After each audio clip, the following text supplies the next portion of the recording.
নমস্কাৰ মোৰ চেনেললৈ সকলোকে স্বাগতম জনাইছোঁ। আজি মই কেঁচা আমৰ টেঙা মিঠা চাটনি কেনেকৈ বনাই তাৰ মই ৰেচিপি লৈ আহিছোঁ।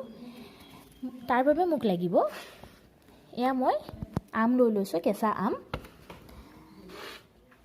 জলকীয়া, অকণমান চেনি লৈছোঁ আৰু লগতে নিমখ আৰু পিছত মোক অকণমান মিঠাতেল লাগিব। তেন্তে আহক চাটনি কেনেকৈ বনাই আমি চাওঁ।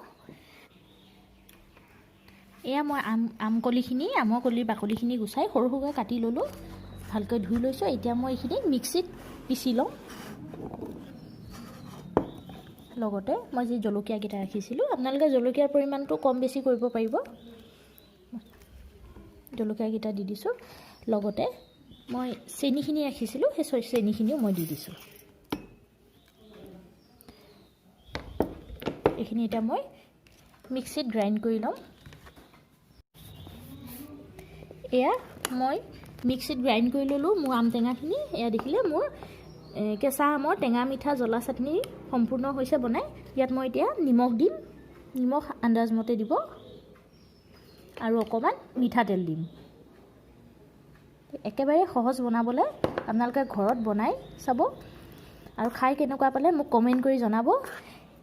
এই আম টেঙাখিনিৰ লগত আপোনালোকে পদিনা চাটনি দিও এনেকৈ বনাব পাৰে। মোৰ আগৰ ভিডিঅ' আছে পদিনাৰ লগত কেনেকৈ আম টেঙাৰ চাটনি বনায়।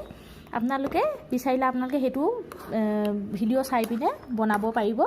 মোৰ সেইটো ভিডিঅ'ৰ মই লিংকটো মই ডেছক্ৰিপশ্যন বক্সত দি দিম। আপোনালোকে চাই পিনে তেনেধৰণে বনায়ো খাই চাব আৰু কেনেকুৱা পায় জনাব। আৰু লগতে মোৰ ভিডিঅ'টো যদি ভাল পাইছে তেন্তে লাইক কৰিব আৰু মোৰ পেজখন ছাবস্ক্ৰাইব কৰিব। ধন্যবাদ।